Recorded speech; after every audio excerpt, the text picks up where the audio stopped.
আসসালামু আলাইকুম। আজ আমি আবারও তোমাদের অনলাইন ক্লাসে উপস্থিত হয়েছি। আজ আমরা কবিতা বিষয়ে আলোচনা করব। ঠিক আছে, কবিতা কাকে বলে, কবিতার বিভিন্ন প্রকরণগুলো কী কী, সেই সমস্ত বিষয়ে আলোচনা করব। কবিতার উপাদান কী কী, এই সমস্ত বিষয় নিয়ে আজকে একটু বিস্তারিত আলোচনা করার চেষ্টা করব এবং তারা মানে ভিডিওটা মনোযোগ দিয়ে শুনবে এবং বোঝার চেষ্টা করবে। প্রথমে আমরা মানে আলোচনা করব যে পোয়েমস বলতে আমরা কি বুঝি। এর আগে বলেছিলাম তোমাদের যে সাহিত্য মানে হচ্ছে একটা ব্রড সেন্সে মানে any written or printed composition belongs to literature, তাই তো? সে prose, poetry, drama, romance, novel, short story এগুলো ছিল। তো আজকে কবিতা বলতে আমরা কি বোঝাই? কবিতাও তো এক ধরনের রিটেন কম্পোজিশন, প্রোজও এক ধরনের written composition. But what is the difference between poems and prose? Poems আর প্রোজের মধ্যে তো অবশ্যই পার্থক্য আছে। যে পোয়েমসের যে এক একটা লাইন, সেটাকে আমরা কি বলি? এক একটা ভার্স বলি, ভার্স। কবিতার এক একটা লাইনকে আমরা বলি ভার্স, বাংলাতে পংক্তি বলি, পংক্তি। তাহলে poems is written in verse form, তাই তো? কবিতা তোমার ভার্স ফর্মে লেখা হয়। Poems is written in verse form, মানে এটা একটা কবিতার এক একটা লাইন থাকে তোমার। তো তার আগে আমরা আলোচনা করব এলিমেন্টস অফ পোয়েম। হ্যাঁ, elements.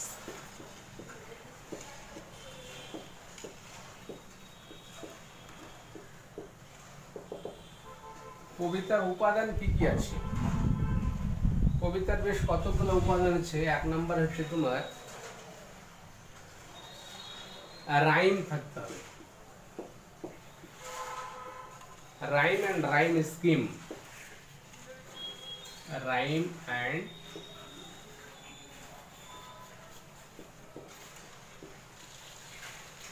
Rhyme scheme. Rhyme and rhyme scheme, রাইমটা কি? রাইমটা হচ্ছে ছন্দ, যাকে আমরা বলি। তাহলে কবিতা লিখতে হলে কবিতার যে এন্ডিং ওয়ার্ডস, এন্ডিং সিলেবিল, সেই এন্ডিং সিলেবিলসের মধ্যে তোমার একটা সাউন্ডের সিমিলারিটি থাকতে হবে। হ্যাঁ, similarity of the ending syllables of verse. কবিতার মানে পরপর দুটো মানে ভার্সের এন্ডিং সিলেবিলসের মধ্যে যে সাউন্ডের সিমিলারিটি, হ্যাঁ, সেটাকে আমরা রাইম বলছি। এবং রাইম স্কিম, যে প্যাটার্ন অফ রাইম, এই ছন্দের যে একটা প্যাটার্ন, কাঠামো, স্ট্রাকচার, ডিজাইন, সেটাকে আমরা রাইম স্কিম বলছি। এগুলো নিয়ে বিস্তারিত আলোচনা করেছি তোমাদের। রাইম স্কিম বিভিন্ন টাইপের আছে। এলিজাবেথিয়ান যারা পোয়েট, তাদের এক ধরনের রাইম স্কিম আছে। তারপরে ইটালিয়ান যারা সনেট লিখেছে, তাদের রাইম স্কিম আছে। বিভিন্ন টাইপের রাইম স্কিম আছে তোমার। তো রাইম এবং রাইম স্কিম, এই দুটো জিনিস কিন্তু থাকতে হবে। তারপরের বৈশিষ্ট্যটা হচ্ছে তোমার রিদিম।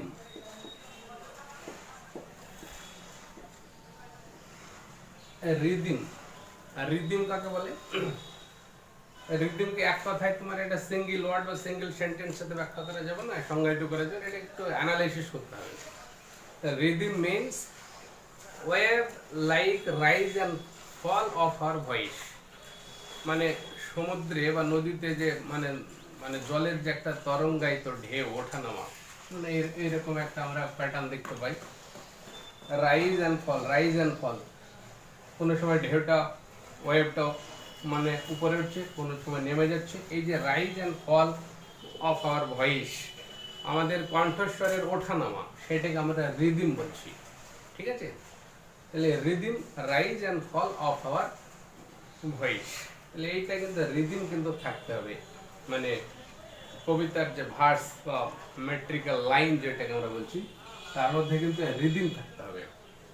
তারপরে হচ্ছে তোমার ইমেজারি।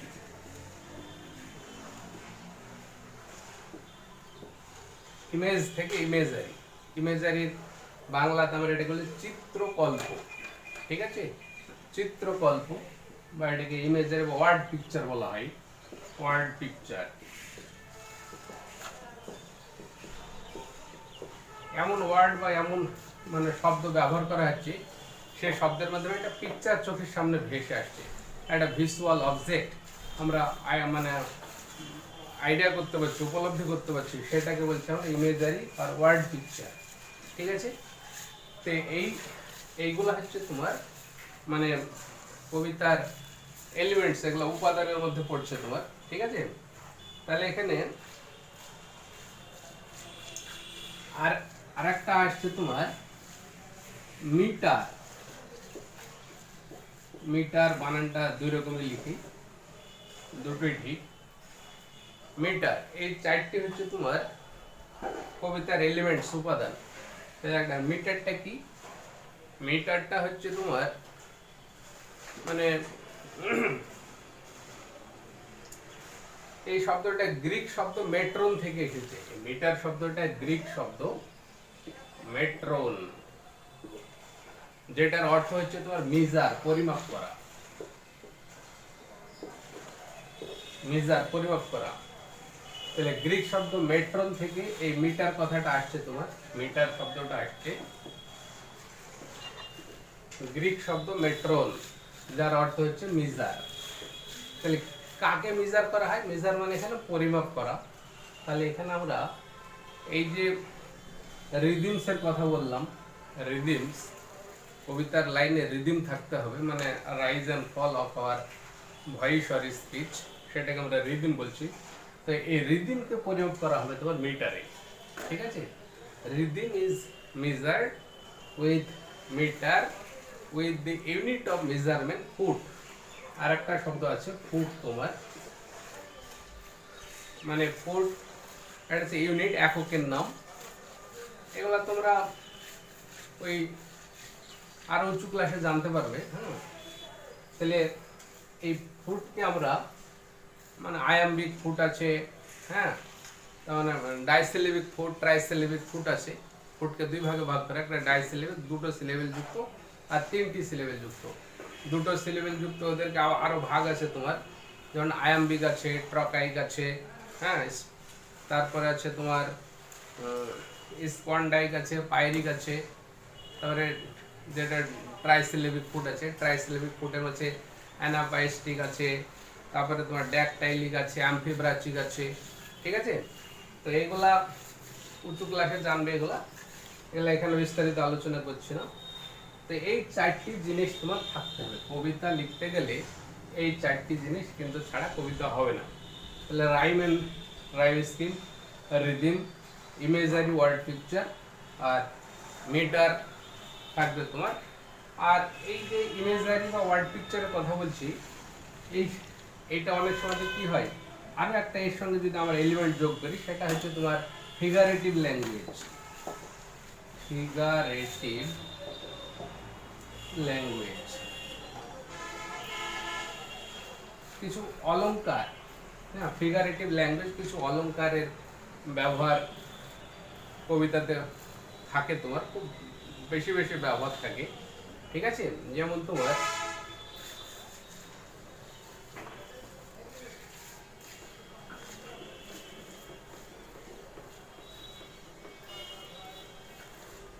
একটা এক্সাম্পল যদি দিই তোমাদের, যেমন হচ্ছে তোমার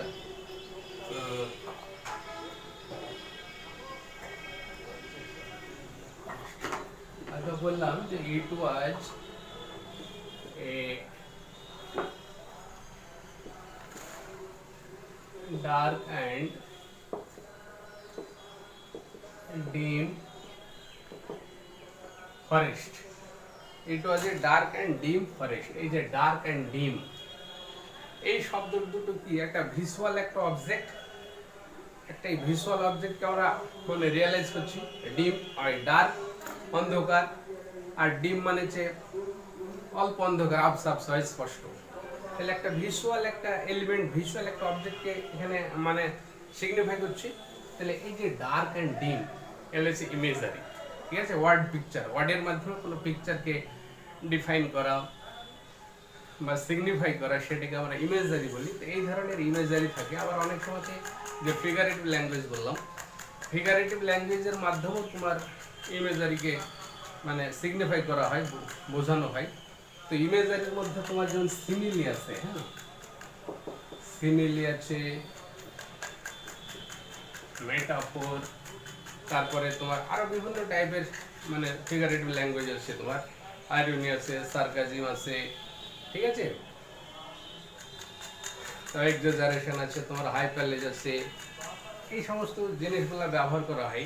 অক্সিমোরন আছে, সেনেকডোকি আছে, তোমার এপিথেট যেটাকে ট্রান্সফার এপিথেট, এই বিভিন্ন টাইপের আছে, এগুলোর বহুল ব্যবহার কিন্তু কবিতার মধ্যে থাকে। তো সিমিলি যেমন হয়তো একটা এক্সাম্পল যদি বলি আর কি, যে একটা এক্সাম্পল হয়তো বললাম যে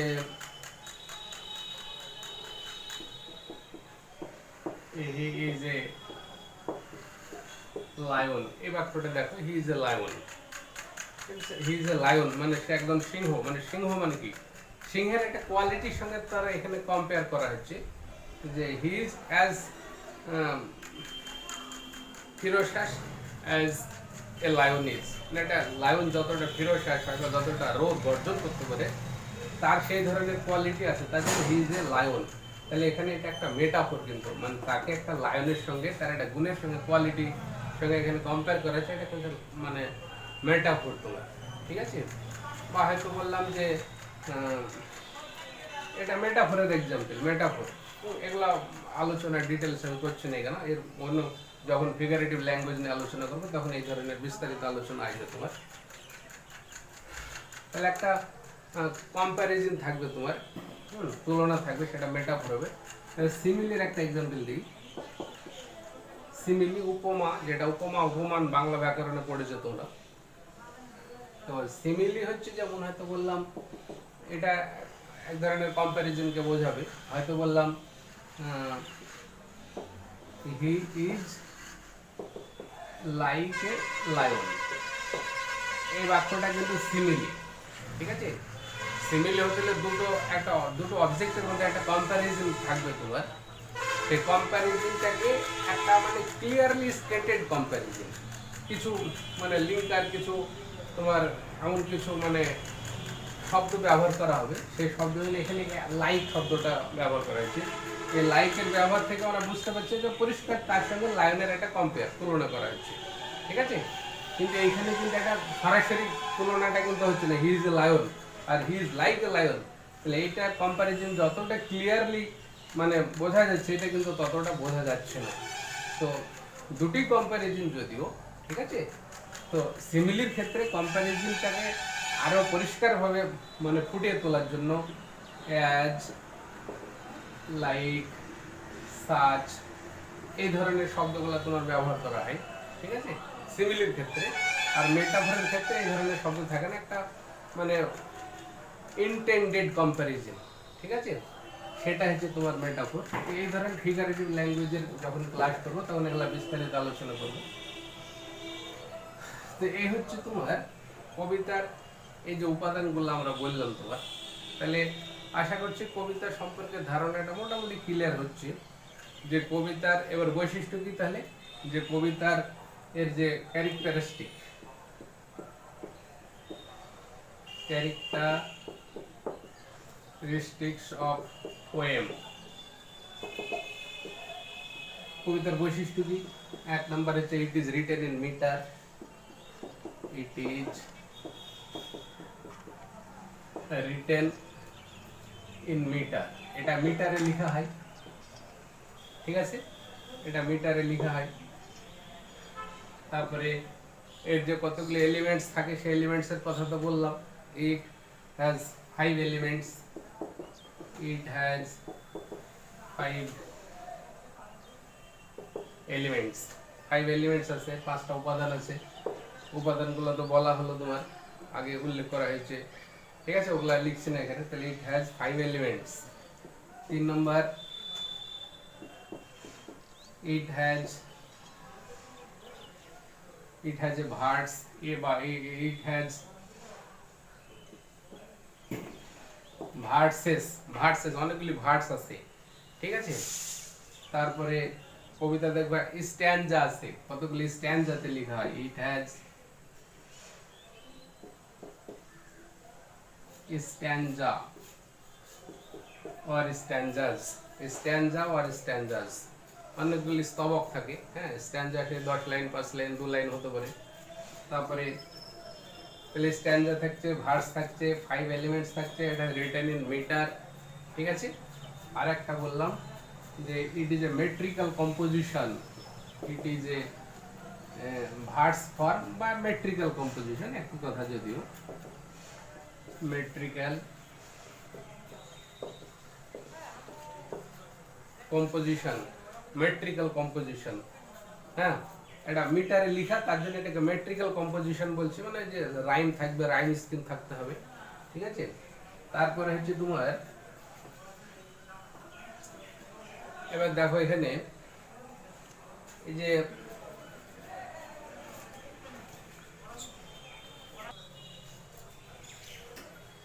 কবিতার যে ডিকশন তোমার, ঠিক আছে, কবিতার যে ডিকশন দেখেন হচ্ছে 6 নম্বর হয়তো বললাম যে ইটস এলিভেটেড স্টাইল, বলছে পোয়েম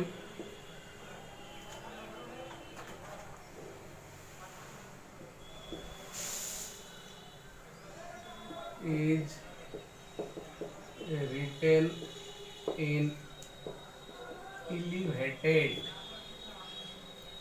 or exalted, মানে খুব হায়ার আর উচ্চাঙ্গের, elevated, exalted or higher diction, তাহলে যে ডিকশনটা বলছে, ডিকশন মানে চয়েস অফ ভোকাবুলারি, ডিকশনটা হচ্ছে চয়েস অফ ভোকাবুলারি, মানে শব্দের যেমন তেমন শব্দ তো আমরা লিখতে পারি না, শব্দের যে বাছাই বা চয়ন প্রণালী বা কৌশল, সেটাকে আমরা ডিকশন বলছি। তো এই ডিকশনটা খুবই হায়ার কোয়ালিটির diction, higher order, elevated or exalted বলছে এটাকে, ঠিক আছে। তাহলে এইগুলা কিন্তু কবিতার বৈশিষ্ট্য। কবিতা প্রোজের মধ্যে আরেকটু ক্লিয়ার করি, একজন ফ্রেঞ্চ পোয়েট অ্যান্ড ক্রিটিক তোমার Paul Valery, French poet and critic পল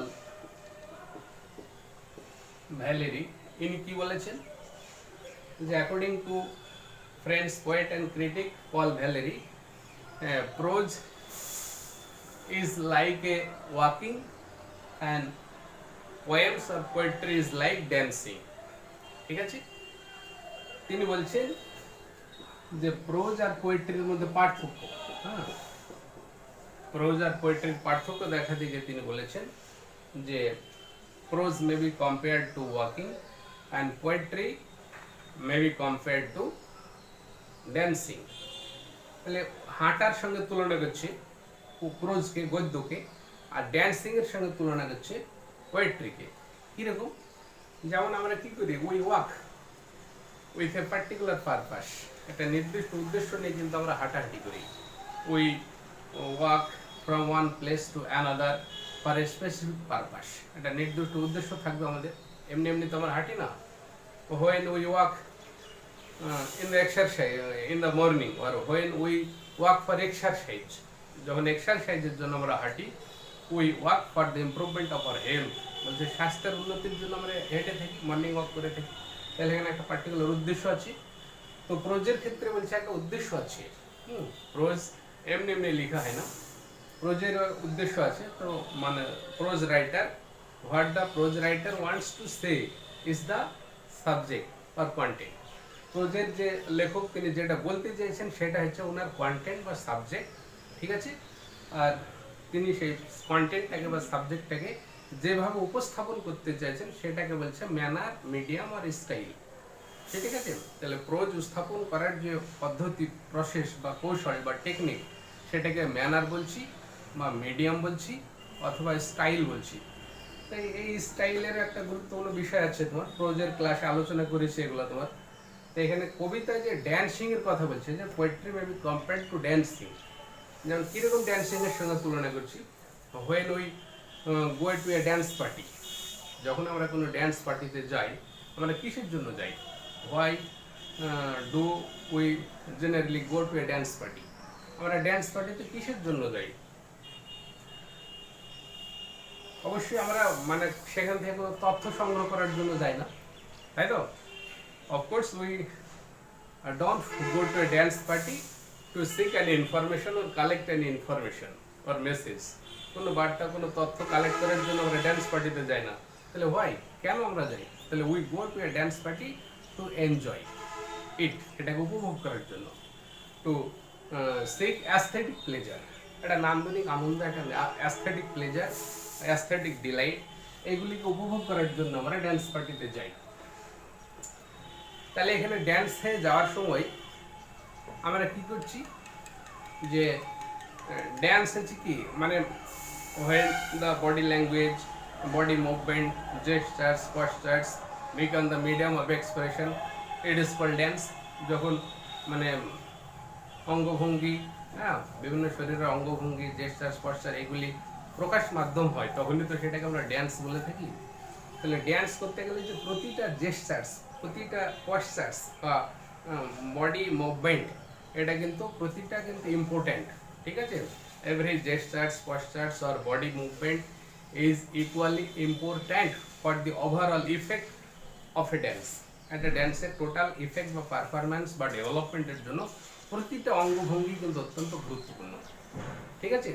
তাহলে এখানে এবার নিশ্চয় বুঝতে পারছো যে কবিতাকে এখানে ড্যান্সের সঙ্গে তুলনা করছে, মানে পোয়েট্রিকে ড্যান্সের সঙ্গে তুলনা করছে।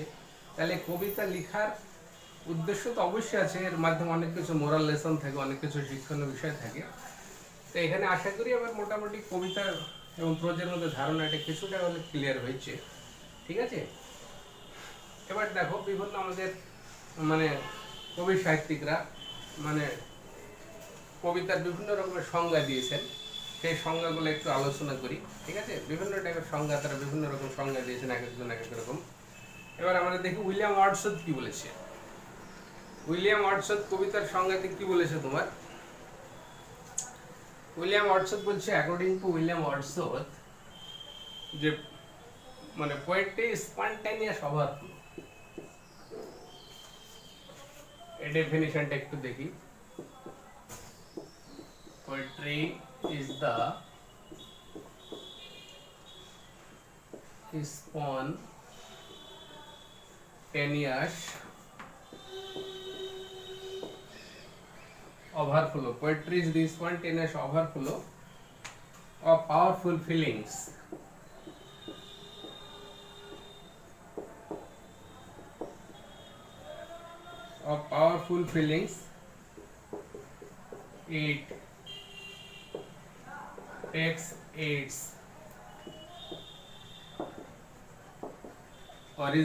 It takes its origin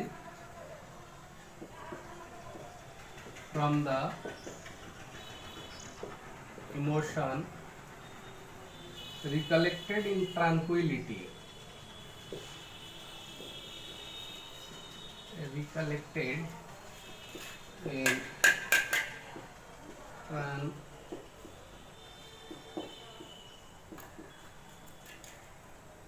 ট্রানকুইলিটি, এটা বলেছে তোমার উইলিয়াম ওয়ার্ডসওয়ার্থ।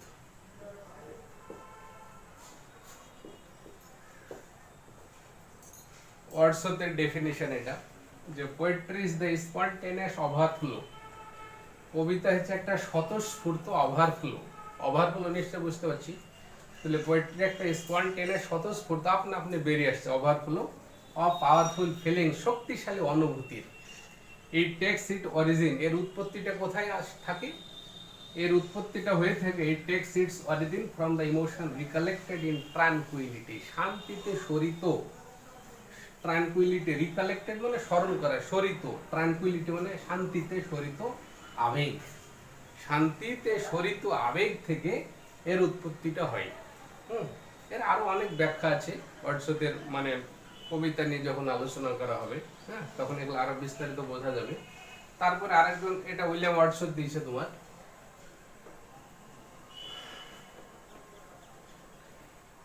এবার দেখো এসটি কোলরিজ কি বলেছে, এসটি কোলরিজ কি বলেছে, এটা তো ওয়ার্ডসওয়ার্থের আমরা জানলাম আর কি। ওয়ার্ডসওয়ার্থের মানে ডেফিনিশনস অফ পোয়েম, এখানে আমরা লিখে রেখি হেডিংটা, definition of poems by different poets. বিভিন্ন কবি যে কবিতার সংজ্ঞা দিয়েছে সেগুলো একটু আলোচনা করছি। তাহলে ওয়ার্ডসওয়ার্থের হলো, এবার আমরা 2 নম্বর, এটা 1 নম্বর, ওয়ার্ডসওয়ার্থের যে 1 নম্বর হলো এটা।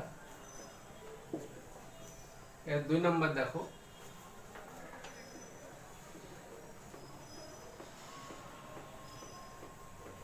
স্যামুয়েল টেলর কোলরিজ কি বলেছে, এসটি কোলরিজ বলি আমরা, Samuel Taylor Coleridge. Samuel Taylor Coleridge বলছে poetry is the arrangement, poetry is the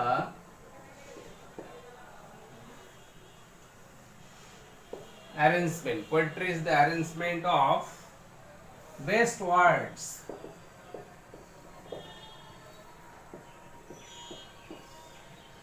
poetry is the arrangement of best words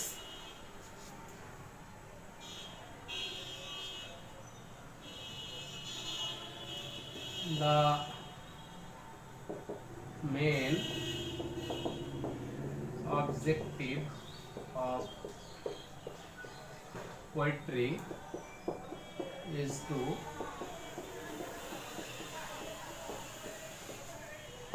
give pleasure, এটা বলছে তোমার এসটি কোলরিজ। এসটি কোলরিজ বলেছে, ST Coleridge, Samuel Taylor Coleridge.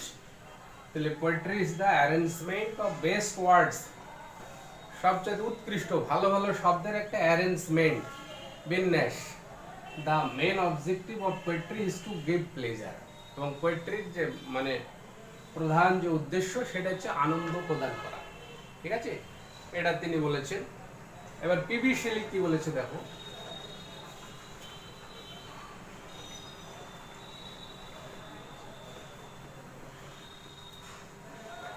PB Shelley বলছে তোমার poetry is nothing but expression of imagination, এটা বলছে তোমার PB.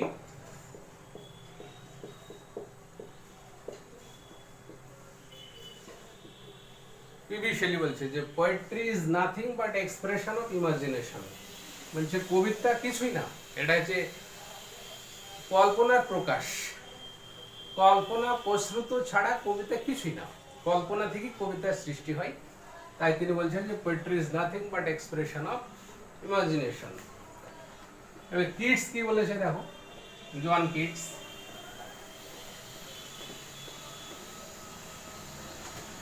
John Keats এর আমরা দেখি,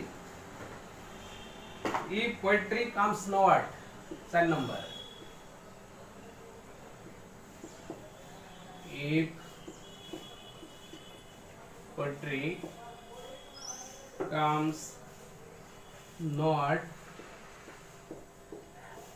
as naturally as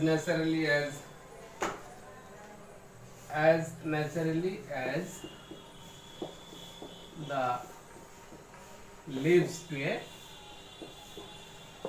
tree, it had better not come at all.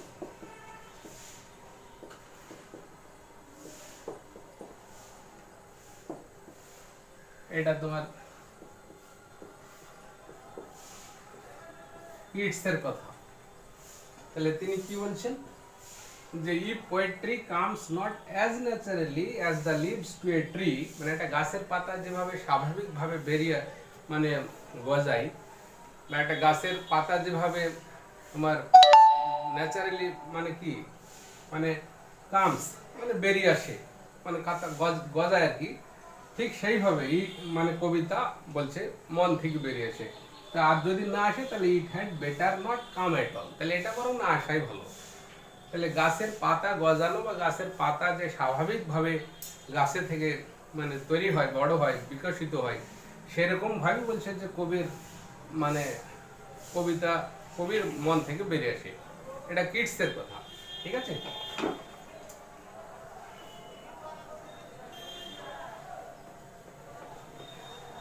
আচ্ছা এবার দেখো 5 নাম্বার। 5 নাম্বার আমরা দেখবো তোমার ম্যাথু আর্নল্ড কি বলেছে, দেখো Matthew Arnold,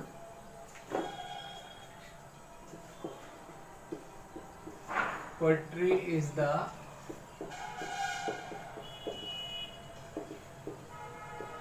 criticism of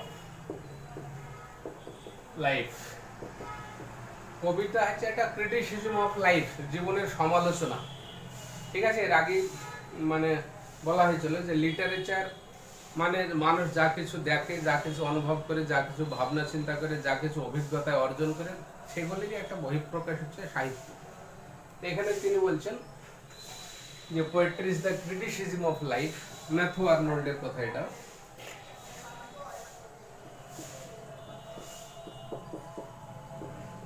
Matthew Arnold, এই ম্যাথু আর্নল্ড একজন বিখ্যাত কবি তোমার ইংরেজি সাহিত্যে, তিনি এই কথা বলেছেন।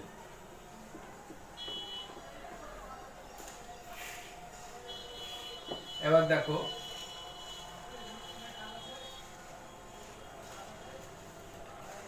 অ্যাকর্ডিং টু এডগার অ্যালান পো, আমেরিকান পোয়েট, একজন বিখ্যাত আমেরিকান পোয়েট এডগার অ্যালান পো, তিনি কি বলেছেন 6 নম্বর, যে poetry is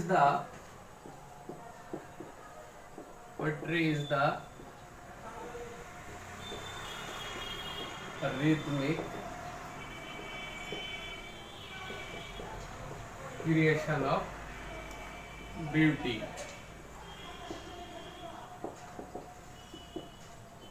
Poetry is the rhythmic creation of beauty. এটা হচ্ছে আমেরিকান পোয়েট এডগার অ্যালান পো, আমেরিকান পোয়েট এডগার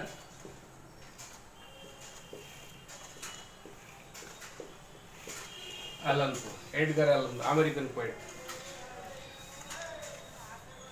তাহলে এই বিভিন্ন কবি সাহিত্যিকের আমরা কবিতার বিভিন্ন ডেফিনিশন পেলাম, কবিতার উপাদান পেলাম, কবিতার বৈশিষ্ট্য পেলাম, ঠিক আছে। এবার আমরা দেখব কবিতা কত রকমের হয়, কবিতার প্রকরণগুলো বা টাইপসগুলো নিয়ে একটু আলোচনা করব।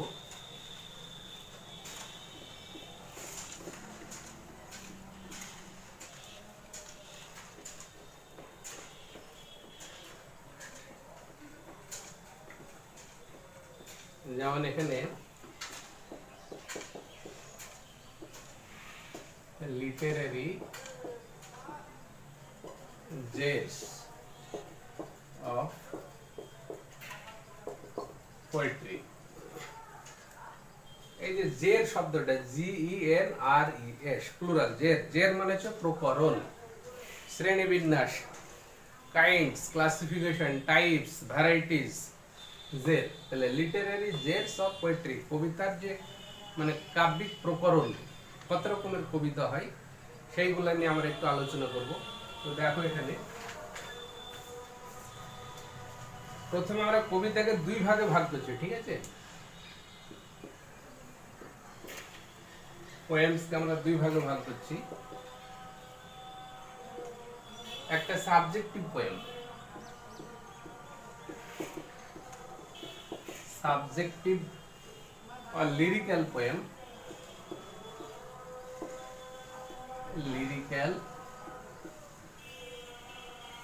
সাবজেক্টিভ আর লিরিক্যাল পোয়েম। আর 2 নম্বর হচ্ছে তোমার অবজেক্টিভ পোয়েম, 2 নম্বর হচ্ছে অবজেক্টিভ আর ইম্পার্সোনাল বলছি এটাকে আমরা।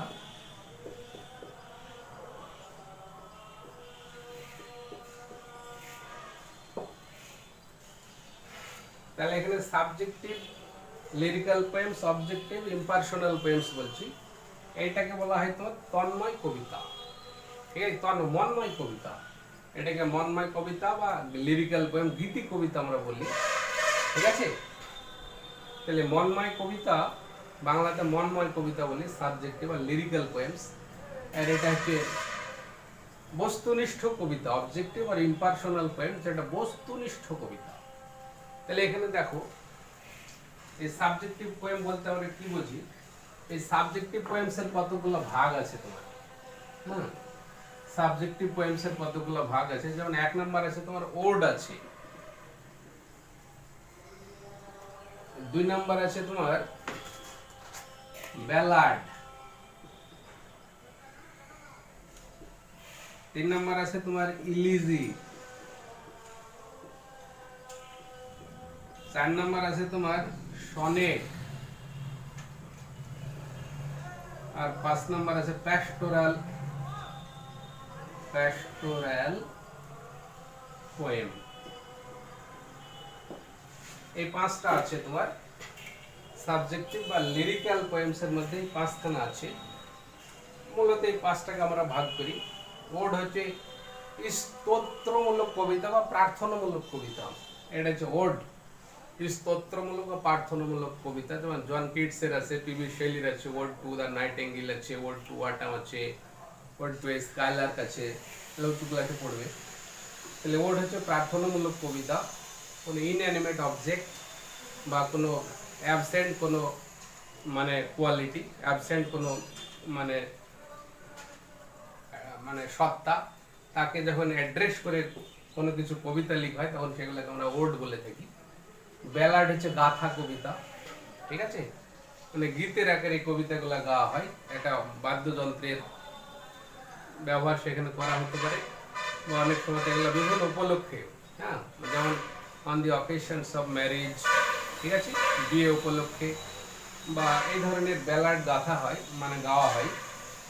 এগুলো অনেক সময় কোরাস দলগতভাবে হয়। এবং ব্যালাডের আরেকটা বৈশিষ্ট্য বলছি, যে গাথা কবিতা ব্যালাড যেটা, যারা মানে ব্যালাড সিঙ্গার তারাও কিন্তু জানেন না যে ব্যালাড এটা লিখেছে কি, যে composer of ballad poem is totally unfamiliarized or unknown, ঠিক আছে, the authorship of ballad is unknown. এই ব্যালাডের যে লেখক এই সম্পর্কে জানাশোনা থাকে না। তাহলে এগুলো কিভাবে টিকে আছে? এগুলো হচ্ছে orally. The ballad poem, ballad song exist in this world because of their passing from generation to generation orally, মৌখিকভাবে এগুলি জেনারেশন টু জেনারেশন অতিবাহিত হয়ে চলেছে। এগুলো মানে লেখক সম্পর্কে জানা নেই আমাদের। তাহলে ব্যালাড। ইলিজি, ইলিটা হচ্ছে শোক কবিতা বা বিলাপ ধর্মী কবিতা, যেগুলোকে আমরা ইলিজি বলে থাকি। সনেট তো 14 পদী কবিতা, জানো, 14 লাইনের short lyrical poem of 14 lines. Pastoral poem, রাখালিয়া কবিতা, কোনো রাখালকে কেন্দ্র করে বেশ করে যখন কবিতা লিখবো তখন সেটাকে প্যাস্টোরাল পোয়েম বলবো, ঠিক আছে। এর ভিতরে অনেক সময় ইলিজি থাকে তোমার। তাহলে সাবজেক্টিভ বা লিরিক্যাল পোয়েমস, এখানে একটা জিনিস মাথায় রাখতে হবে, তাহলে সাবজেক্টিভ পোয়েমস বা লিরিক্যাল পোয়েমস এর কতগুলো বৈশিষ্ট্য আছে, ঠিক আছে। সাবজেক্টিভ পোয়েমস লিখতে গেলে বৈশিষ্ট্য কি কি সাবজেক্টিভ পোয়েমসের? সাবজেক্টিভ পোয়েমস, এখানে কবি মানে পুরোপুরি তার যে ফিলিংস, তার ইমোশনস, তার এক্সপিরিয়েন্স, ইমাজিনেশন, এইগুলাকে বেশ করে মানে কবিতার যে সাবজেক্ট বা কন্টেন্ট সেটাকে তিনি সংগ্রহ করেন, ঠিক আছে। তাহলে এই মানে লিরিক্যাল পোয়েম এর ভিত্তিটা কিসের উপর? Personal feelings, emotions, experience and imaginations, ঠিক আছে। তাহলে সাবজেক্টিভ বা lyrical poems is based on personal feelings, emotion, experience and imagination.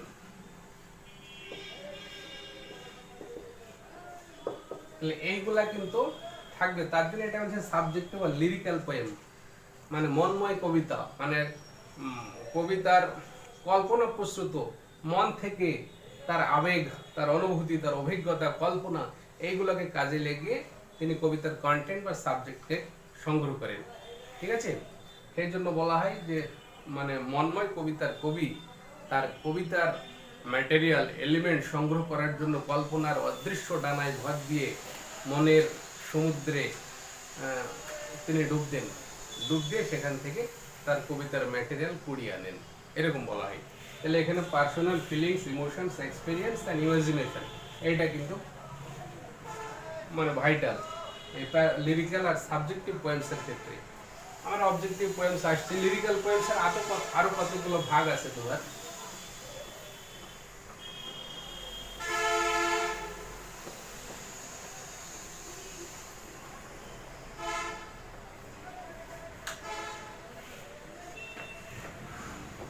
Lyrical পোয়েমসের কতগুলো ভাগ আছে, যেমন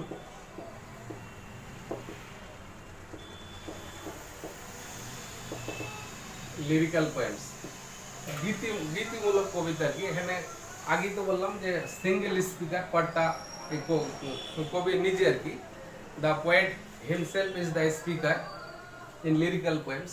এবং এই লিরিক্যাল পোয়েমস কি সাধারণত ফার্স্ট পার্সনে লেখা হয়, ফার্স্ট পার্সনে। লিরিক্যাল পোয়েমস আর subjective poems is always written in the first person. ঠিক আছে, ফার্স্ট পার্সনে লেখা হয় লিরিক্যাল পোয়েমসের। দেখো এখানে হচ্ছে লাভ পোয়েম আছে,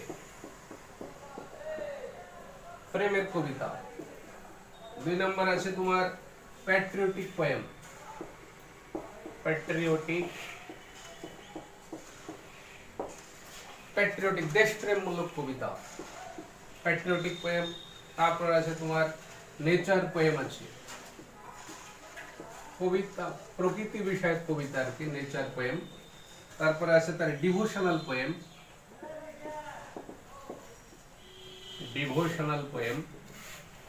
ঠিক আছে। ডিভোশনাল পোয়েম বা এটাকে রিভারেন্সিয়াল পোয়েম বলা হয়, ডিভোশনাল আর রিভারেন্সিয়াল পোয়েম। ভক্তিমূলক কবিতা যেটাকে আমরা বলি ভক্তিমূলক, তাহলে ডিভোশনাল আর রিভারেন্সিয়াল ভক্তিমূলক কবিতা। তারপর আছে তোমার মিলানকোলিক পোয়েম,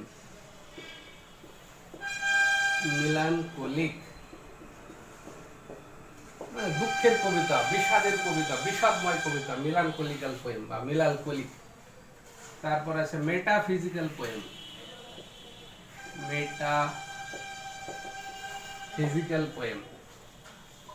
মেটাফিজিক্যাল পোয়েম কি তত্ত্বাশ্রয়ী কবিতা, তত্ত্বাশ্রয়ী, এটাকে আমরা বলি তত্ত্বাশ্রয়ী, তত্ত্ব নট তথ্য, এখানে থিওরি নট ইনফরমেশন। ঠিক আছে, ইনফরমেশনকে আমরা তথ্য বলি আর থিওরিকে তত্ত্ব বলি, মতবাদ। তাই তত্ত্বাশ্রয়ী কোন একটা মানে তত্ত্ব থিওরিকে বেশ করে মেটাফিজিক্যাল পোয়েমস লেখা হয়, তত্ত্বাশ্রয়ী কবিতা বলা হয় মেটাফিজিক্যাল পোয়েম। এটা খুব টাফ কবিতা আর কি। তারপরে আরো আছে তোমার ডোমেস্টিক লাইফ ওরিয়েন্টেড কবিতা আছে, ডোমেস্টিক লাইফ ওরিয়েন্টেড। আর একটা আছে 7 নম্বর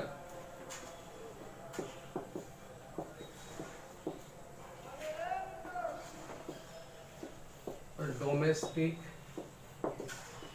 লাইফ ওরিয়েন্টেড পোয়েম, মানে গার্হস্থ্য জীবন সংক্রান্ত কবিতা।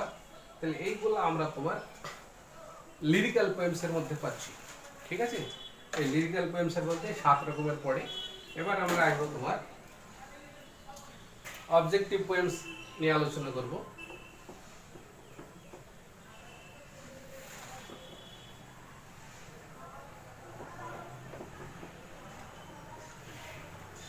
Objective impersonal poems,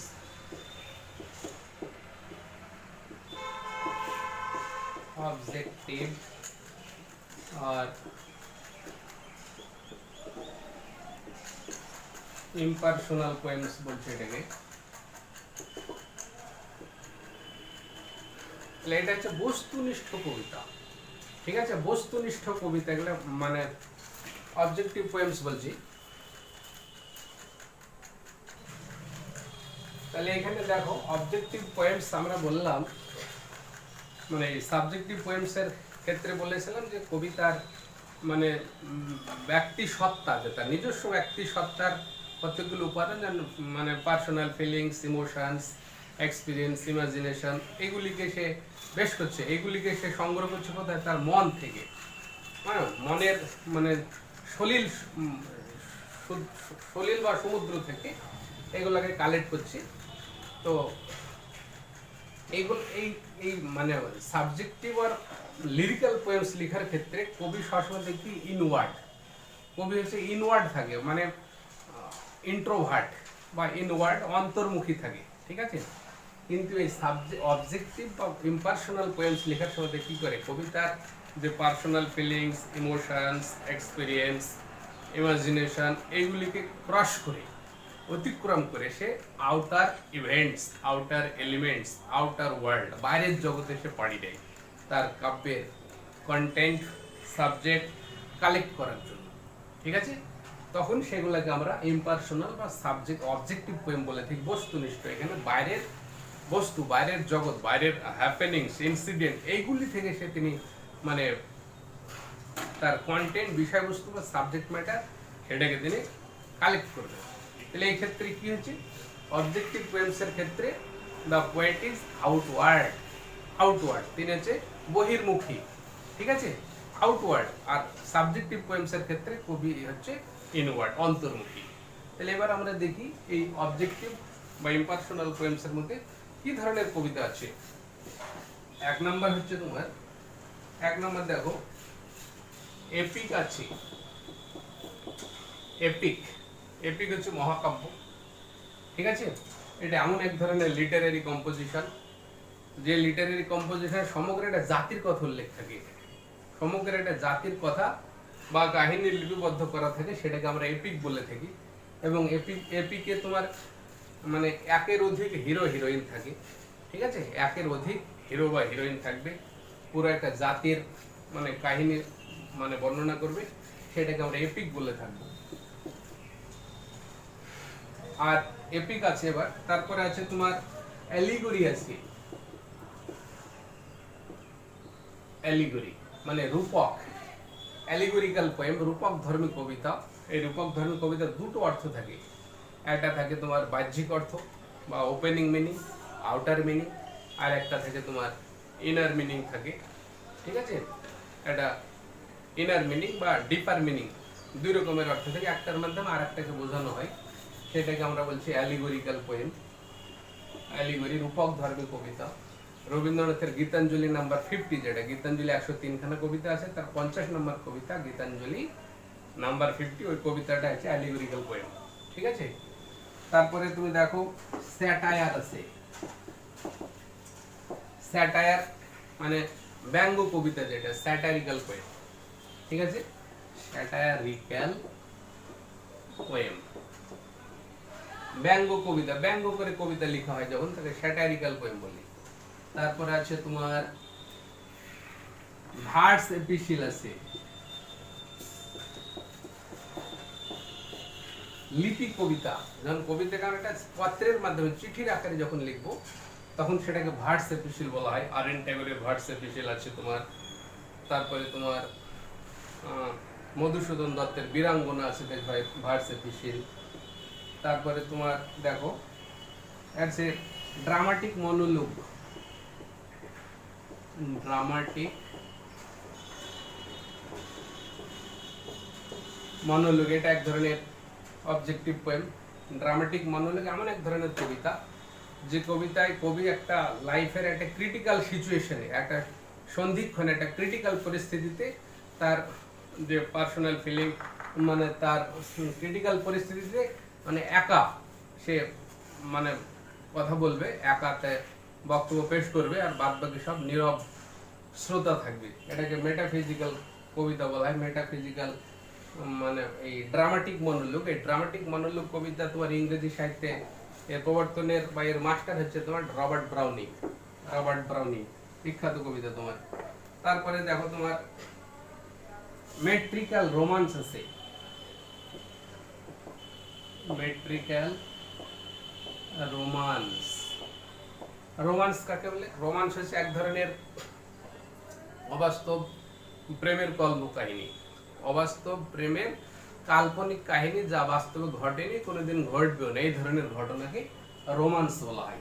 তো এই রোমান্স যখন তোমার কবিতার আকারে লেখা হবে তখন সেটাকে মেট্রিক্যাল রোমান্স বলতে হবে।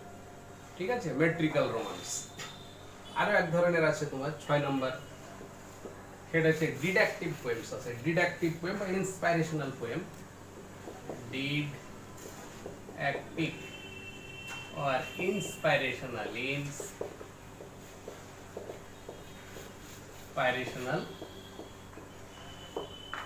মানে কিছু উৎসাহ বা অনুপ্রেরণামূলক কবিতা, তাহলে ডিডাকটিভ আর ইন্সপাইরেশনাল পোয়েম।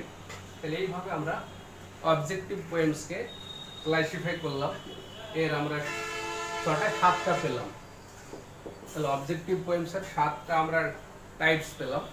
ঠিক আছে, তাহলে এই হচ্ছে মোটামুটি কবিতা সম্পর্কে। এগুলো আবার বিস্তারিত একটা একটা করে আলোচনা করলে তবে তোমাদের আরো ক্লিয়ার হবে কবিতা সম্পর্কে। তো মোটামুটি কবিতা সম্পর্কে ধারণা ক্লিয়ার হবে আশা করি। ভিডিওটা প্রথম থেকে যদি শেষ পর্যন্ত মনোযোগ দিয়ে শুনো আর কি। হ্যাঁ, তো এই বিষয় নিয়ে আবার পরে আলোচনা করব আমি। মানে কবিতা সম্পর্কে ধারণাটা একটু ক্লিয়ার করার চেষ্টা করলাম। আজ এখানে আলোচনা শেষ করছি। আশা করি তোমরা সবাই ভালো থাকবে। আসসালামু আলাইকুম।